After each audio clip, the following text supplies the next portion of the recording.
Je vous propose donc d'évoquer la question de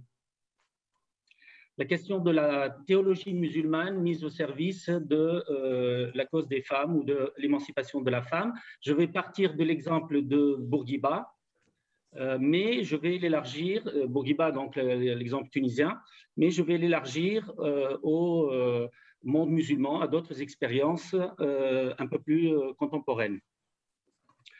Alors, quand on aborde la question, quand on observe, quand on interroge les textes fondateurs de l'islam et même la tradition musulmane, force est de constater que le consensus, enfin la lecture majoritaire, celle qui domine la tradition musulmane, semble accorder à la femme un statut inférieur par rapport au statut de l'homme. Pourtant, à l'intérieur de cette tradition musulmane, de ce consensus, il existe des voix discordantes qui vont contre ce consensus-là. Certains théologiens musulmans contemporains de Bourguiba, enfin qui datent de l'époque du début du siècle, comme Tar Haddad, qui était lui-même un cheikh de la mosquée Zaytouna, a écrit un livre intitulé « Notre femme dans la charia et la société », dans la loi musulmane et la société, dans lequel il conteste cette vision inférieure de la femme et il appelle à peut-être pas une égalité homme-femme, mais du moins une émancipation de la femme et un meilleur statut accordé à la femme. Et Bourguiba va s'emparer de ces voix discordantes pour en faire la doctrine officielle de l'État tunisien, pour retourner donc, pour utiliser des arguments avancés par ces oulémas dissidents et considérés comme hérétiques à l'époque, par l'institution de la Zaytouna, il va les retourner pour que ces voix discordantes deviennent la norme. Et la question donc intéressante, enfin, qui me paraît importante à poser, c'est comment a-t-il réussi à ce tour de force, ce renversement finalement de situation, et comment il a fait passer ces réformes et les faire accepter par l'ensemble entre guillemets, du clergé musulman, enfin des cheikhs, des oulémas de la Zaytouna de l'époque. Et donc pour ça, je vais m'intéresser simplement à trois questions, trois expériences vécues par la Tunisie du temps de Bourguiba. C'est d'abord la question du code du statut personnel. Deuxième question, la question du voile. Et troisième question, c'est la dialectique entre le spécifique et l'universel. Alors, sur la question… d'abord, peut-être un mot rapidement de qui était Bourguiba. Bourguiba aimait à dire dans ses discours qu'il était pétri de culture française. Il citait Montesquieu, l'esprit des lois, il était admirateur d'Ernest Renan, d'Auguste Comte, enfin il était fier de dire que c'était un élève brillant qui a fait son droit à la Sorbonne à Paris, qui a fait Sciences Po à Paris. Mais en même temps, il aimait aussi à rappeler qu'il était le produit de la culture arabo-musulmane, puisque lui-même a fréquenté le collège Sadiki, qui était l'un des grands collèges instauré en Tunisie au XIXe siècle pour former une élite tunisienne capable de diriger l'État. C'était une des grandes réformes d'un ministre de l'État de l'époque, Khayreddin, qui a fondé le collège Sadiki. Et donc, c'est vraiment la rencontre entre ces deux héritages, celui des Lumières, celui de la culture française et l'héritage de la culture arabo-musulmane qui ont façonné en quelque sorte l'esprit de Bourguiba et qui ont façonné sa manière de voir la situation de la femme en Tunisie. Alors, cette double culture qui était la sienne a rencontré chez lui, d'un point de vue psychologique, un amour inconsidéré à sa mère. Il y a quelques détails biographiques de Bourguiba à connaître, c'est qu'il a perdu sa mère très tôt et là aussi, dans ses discours, avec beaucoup d'émotion, il disait qu'il avait beaucoup souffert de voir sa mère épuisée par les tâches ménagères et qu'il voulait en quelque sorte réparer cette injustice dont sa propre mère était victime et qu'il a instauré le code du statut personnel pour rendre hommage en quelque sorte à titre posthume à sa mère. Alors le code du statut personnel, c'est un code qui a été voulu par Bourguiba dès l'indépendance, dès le 13 août 1956, alors que la Tunisie n'était pas encore une république. Donc, avant même de donner une constitution à l'État tunisien, Bourguiba a donné à la Tunisie le code du statut personnel. Et à son chef de cabinet qui, dans un livre publié par lui, par le chef de cabinet en question, il a dit, j'ai posé la question à Bourguiba en lui disant, mais pourquoi vous êtes si pressé? Il y a d'autres urgences maintenant que nous sommes indépendants, pourquoi commencer par le code du statut personnel? Et Bourguiba lui aurait répondu, mais si je ne le fais pas maintenant, moi, Bourguiba, dans 6 mois, je ne pourrai plus le faire.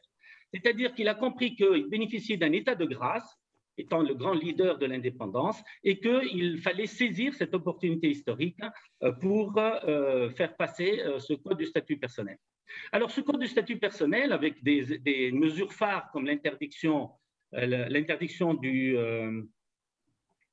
de la polygamie, entre autres, la légalisation de l'adoption, etc., a été proposé aux théologiens, aux oulémas de la Zaytouna de l'époque. Et à l'un de ces oulémas qui lui avait proposé de ne pas interdire la polygamie, mais de la rendre difficile en la soumettant à un certain nombre de conditions, Bourguiba lui aurait répondu si je ne le fais pas maintenant, je veux faire un choc psychologique, je veux faire un choc psychologique. Donc, je veux absolument interdire la polygamie. Voilà. Ça me fait bizarre parce que j'ai un écran noir devant moi, excusez-moi, je ne le vois pas, je ne sais pas si… On vous voit, il n'y a pas de problème, nous on vous voit. Ah bon, ouais. Voilà. Alors, c'est parfait, d'accord. Donc, le choc psychologique voulu par Bourguiba, pour qu'il soit accepté par les Tunisiens, il lui fallait la caution des oulémas. Et c'est pour ça que, c'est la raison pour laquelle il a invité à la cérémonie de signature du code du statut personnel un certain nombre de oulémas de la Zaytouna, comme le cheikh Jaït et le cheikh Ben Achour. Mais plus important que la présence de ces autorités religieuses, de ces grands théologiens de l'époque, Bourguiba a fait œuvre de pédagogie de la réforme en allant expliquer aux Tunisiens, par des arguments théologiques, par des arguments coraniques, que la polygamie était une tolérance, certes, coranique, mais que ce n'était pas un devoir religieux, que ce n'était pas une obligation, que dans un contexte historique marqué par un déséquilibre démographique dû à la fréquence des guerres, le nombre des femmes pouvait être supérieur au nombre des hommes. Donc, dans ce cas-là, ça pouvait se justifier au 6e ou 7e siècle, mais qu'aujourd'hui, le contexte a changé. Donc, rien n'interdit de mettre fin à cette tolérance qui était la polygamie. Et il a fait beaucoup de discours pour expliquer que sa réforme n'était pas contraire à l'esprit du Coran, mais qu'au contraire, elle s'inscrivait dans la tradition musulmane du qiyas, c'est-à-dire de l'analogie, et de l'ijtihad, c'est-à-dire de la libre interprétation des textes. Voilà un exemple intéressant d'une utilisation de textes religieux pour réformer la religion elle-même, d'utilisation d'un certain nombre de versets coraniques qui laissent une marge de manœuvre à un homme politique réformateur comme Bourguiba pour changer les lois. Alors, bien entendu, il y a toujours en Tunisie des religieux aujourd'hui qui contestent cette lecture, mais on peut dire que dans l'ensemble, pour la majorité en tout cas, des oulémas tunisiens, en tout cas, cette réforme n'est plus considérée comme extérieure à l'islam ou comme étrangère à l'islam, mais le code du statut personnel est considéré comme un texte de ijtihad, de libre interprétation, et qu'il n'est pas du tout incompatible avec le droit musulman. Voilà un premier exemple donc, de cette réussite. Le deuxième exemple, c'est la question du voile. Alors, c'est intéressant de voir que sur la question du voile, Bourguiba a fait preuve d'un grand sens pragmatique de l'opportunité historique, mais en même temps, il va aller plus loin en forçant en quelque sorte les religieux musulmans à le suivre. Il y a eu deux positions qui peuvent paraître contradictoires face au voile. Il y a la position de Bourguiba avant l'indépendance et la position de Bourguiba après l'indépendance. Avant l'indépendance, il s'est développé en Tunisie un courant féministe d'une certaine classe bourgeoise, tunisoise, intellectuelle, assez occidentalisée, qui voulait enlever le voile traditionnel. On ne parlait pas encore du voile dans sa forme actuelle, de ce qu'on appelle le voile des frères musulmans, enfin, ou de l'islam politique, mais même le safseri, c'est-à-dire le voile traditionnel. Ce courant féministe voulait le supprimer. Et ce courant était représenté par une association qui organisait des réunions. Et Bourguiba est allé les voir dans l'une de ces réunions et il leur a dit vous avez tort de vous attaquer au voile tunisien parce que c'est l'un des symboles de l'identité tunisienne d'avant l'indépendance et que ce n'est pas le moment d'aborder cette question-là.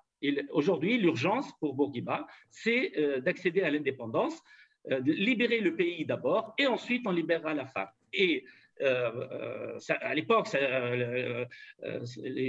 certains intellectuels tunisiens lui reprochaient cette position, on ne comprenait pas qu'il défende le voile tunisien, mais immédiatement après l'indépendance, il a expliqué que maintenant que nous sommes indépendants, eh bien, nous pouvons encourager la femme tunisienne à enlever son safsari. Et Bourguiba utilise pour ça une sorte de théâtralisation de la réforme en demandant à sa nièce, qui était voilée, de venir devant lui, se mettre en première rangée alors qu'il était en contact avec des femmes tunisiennes et il va lui enlever son voile et dans cet élan-là, toutes les femmes derrière, on les voit dans les photos de l'époque, enfin dans les films de l'époque, heureuses et poussant des you-you, enfin oui, enfin des you-you, oui, pour exprimer leur joie d'enlever le voile. Donc, on voit bien que l'opportunité historique, Bourguiba avait un sens aigu de l'opportunité historique et que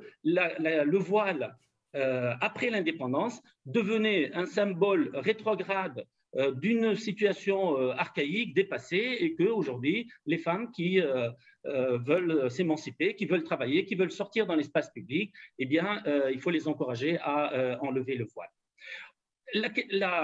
Alors, la question du voile se pose encore aujourd'hui et elle a suscité une polémique récemment en Égypte lorsque le Cheikh Al-Azhar Tantawi a dit que le niqab, il parlait du voile intégral, n'était pas un devoir religieux et il appelait lui-même d'ailleurs les femmes à enlever le voile. Ça a suscité un grand tollé et d'ailleurs il a abordé la question de la loi sur le voile, l'interdiction du voile dans les écoles françaises en disant la France est un État laïque et une musulmane se doit de respecter la loi du pays dans lequel elle vit. Alors, bien entendu, grand tollé, et Cheikh Tantawi a été exclu de la Zaytouna et la mosquée l'Azhar en Égypte, et la mosquée l'Azhar s'est désolidarisée totalement de son cheikh, et la réforme du voile en Égypte a échoué. Alors, la question qu'on peut se poser, pourquoi en Tunisie ça a réussi et pas en Égypte? Eh bien, parce qu'en Tunisie, on a une volonté politique qui a utilisé le pouvoir religieux, le pouvoir des religieux, pour faire passer cette réforme.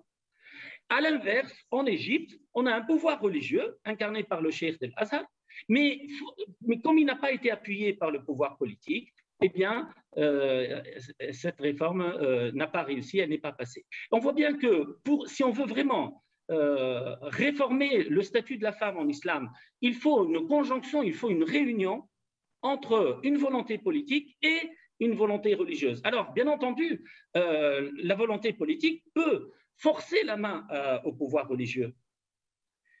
C'est même ce que Bourguiba a fait, il a forcé la main aux religieux. Mais les religieux, eux, ne peuvent pas forcer la main aux aux politiques. Et donc, on a deux conditions nécessaires et sans lesquelles la réforme ne peut pas réussir. C'est exactement l'exemple de... c'est ce que nous donne à voir, hein, à la fois l'exemple tunisien et l'exemple égyptien. Je vais très vite, il me reste encore 2 minutes. Non, non, en fait, il faut vraiment conclure. Ouais, les 15 minutes sont écoulées. Oui. Ah, pardon. Je conclus en disant que tous les exemples que j'ai donnés, les citations et les références sont dans mon texte, donc, mais comme c'est long, donc j'ai dû résumer tout simplement, mais enfin, vous les trouverez quand le texte sera publié. Pour conclure, on peut dire que la question de l'émancipation de la femme, comme que ce soit sur le statut personnel ou sur la question du voile, dépend d'une volonté politique, certes, mais aussi d'une volonté religieuse, de la rencontre des deux, et surtout, c'est ce que Bourguiba, en tout cas, nous donne comme, par sa propre expérience, ne pas brusquer, ne pas faire passer la réforme si la situation politique ou sociale n'y est pas prête. On peut favoriser, mais surtout, il faut saisir l'opportunité historique, ne pas la laisser passer, et c'est à ce prix-là qu'une réforme du statut de la femme peut réussir. Voilà, je vous remercie.